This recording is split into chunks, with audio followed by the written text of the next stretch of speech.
Good morning, everybody. Welcome to the Icon Edit, the show where we are becoming unbelievably gorgeous and disgustingly overeducated.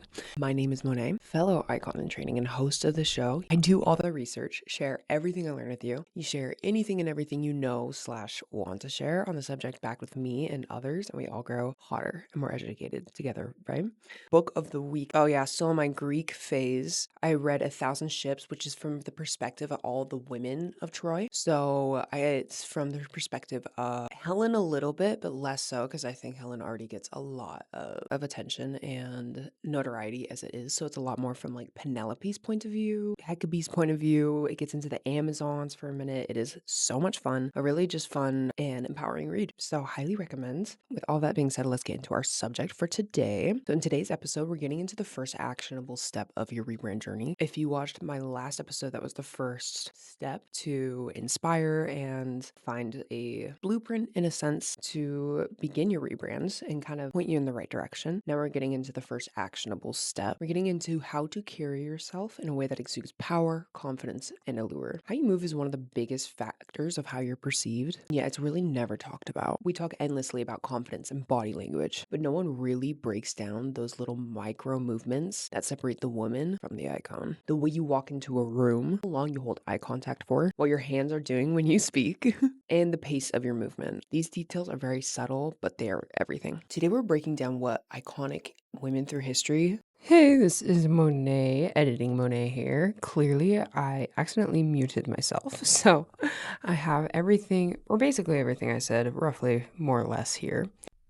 So today I'm breaking down what history's most iconic women understood instinctively about movement, composure, and embodied power, and how you can begin applying it immediately.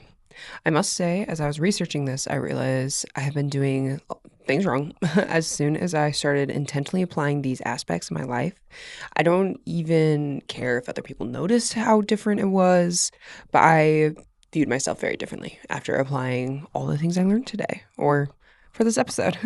You will see what I mean, so let's just get into it. So the first aspect is that we get into is stillness is power. Studies show that controlled, deliberate movements is associated with higher perceived status. High status individuals apparently move less, but with intention. Individual in movies, they tend to always be very really statured, very still, hands clasped in front of them or behind them, and you just see that person and you're like, oh, they're in charge, they have things under control, they know what they're doing. So this threw me for a loop because if you've seen any of my videos, I do a lot of hand gestures. I cannot keep my hands still, can't keep them by my side. When I'm talking, I use my hands a lot. So I'm not eliminating my hand gestures. I think they're still a part of me. They're just a part of my communication style. I don't think I could just drop it, but I am being far more intentional with them and less flamboyant and everywhere. less theatrical, more precision, and more grace, ideally. A key rule to remember here: power is not expressed through excess, it's expressed through restraint. Let's say that again. Power is not expressed through excess, it is expressed through restraint. Make sure you can see me here. I'm in a new space again, so working again with lighting, sound, and all of that, so I appreciate your patience, guys. Next, emotional regulation equals authority. When I studied Queen Elizabeth's movements, what stood out most to me was her composure. She was never rushed. Her hand gestures were very minimal, hands clasped or resting at her sides almost always. Her facial expressions stayed very calm, even during moments of crisis. There is nothing more powerful or alluring than someone who keeps their cool under pressure. Think about it, heroes are always super calm in the most terrifying situations. There's a giant monster tearing down the whole city and they're looking at it like it's just another work task. When we witness that, we subconsciously register that that person is not only attractive, but valuable. Stillness communicates control, and control communicates power. Next, grace is precision. Another icon I studied for this episode was Audrey Hepburn. She was ballet trained, and you can see it in everything she does. Every movement is very intentional. Hands, posture, steps. Graceful movement is interpreted psychologically as intelligence and self-awareness. Predictable, fluid gestures increase trust and admiration, actually. And I love this reminder: grace is not softness, grace is mastery of the body. I would love to be more graceful. I've never seen myself as a graceful person. I dropped out of dance when I was in 2nd grade. I dropped out of ballet. I did hip hop till I was like in 6th grade, but anyway, that graceful movement has just never been my thing. So that's something I've been trying to focus on more, just being more intentional with my movements, knowing where my hands are at, knowing where my body's doing. Next, seduction is remove tension. We can't talk about movement and allure without talking about Marilyn Monroe. Her walk was intentionally constructed to be alluring and unforgettable. She moved very slowly, as if she already knew everybody was watching her. In fact, she has the longest on-screen walk in history. Not planned. She simply started walking and the whole crew was memorized and they just kept recording. You can look it up now. It's like a 2-minute scene of her just walking away from the camera. Here's her secret. Her movements were very relaxed and her pace was super slow. So she kept her hips very loose, not forced, and her posture was lifted, but her body stayed soft. Imagine a rope tied from your chest up to the clouds, chest lifted, spine long, reach your head up, and everything else is relaxed. Everything else is loose, letting everything flow where it's supposed to go. She didn't even try to be sexy. She just tried to remove tension. And relaxed confidence is inherently seductive. Next, warmth is secure power. So where Elizabeth is very where Elizabeth is very regal and Marilyn is very seductive, I like to study Princess Diana for her presence and composure. Watch how she connected with people, I guess. Watch how she connected with people. She would physically lower herself to meet other people's eye level, not as submission, but as secure power and connection. She held prolonged, warm eye contact, and she maintained a very open, comforting posture. She never dominated a room that she walked into. She connected to it. Eye contact is so incredibly powerful when it is used correctly, and here's how you apply it correctly. Hold eye contact for 1 to 2 seconds longer than normal. This allows you to really connect with a person. That's when you feel that spark, when you just go for that extra 1 or 2 seconds longer than what you think is normal. Normal or like natural, I suppose. Don't be like too crazy with it. When speaking, break eye contact at the beginning of your thought. So like you're gathering the words, like thinking,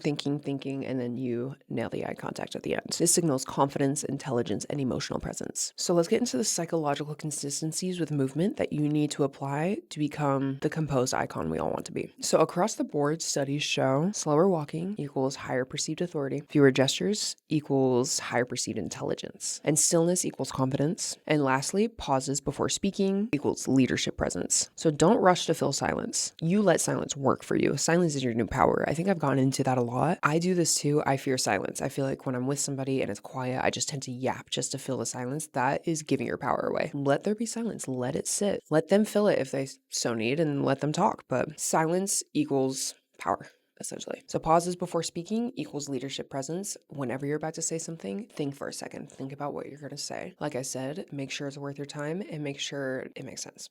So here's what you're going to apply now. Starting today, walk a little bit slower than everyone else. Finish one movement completely before starting the other. Keep your hands relaxed and intentional. Hold eye contact for 1 beat longer. Pause before responding. Sit back. Don't perch. Don't be like up and going. I also have issues with that. I find myself like sitting like I'm on the John a lot of the time. So sit back, be very loose and comfortable, open, because I can't remember if I've gotten into this, but when you have an open posture, it tends to exude confidence. That's why athletes tend to take up a lot of space. And if you're nervous, you tend to fold your arms, fold your legs, and just make yourself small.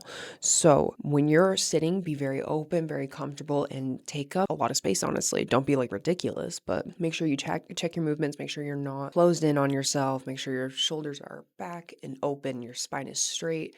It just instantly exudes confidence. And finally, turn your body fully towards whoever you're addressing. And I think that's all I have for you guys today. Next week, we're going to continue this iconic rebrand by getting into how to speak with allure and power. We're going to get into how to speak in a way that makes people stop, listen, and most importantly, remember you. I hope you liked today's episode, guys. Sorry it felt a little bit stiff, I feel like is how I describe it. It's always hard for me in a new space. I just have to get comfy. Once again, get comfortable in talking out loud by myself in a new room.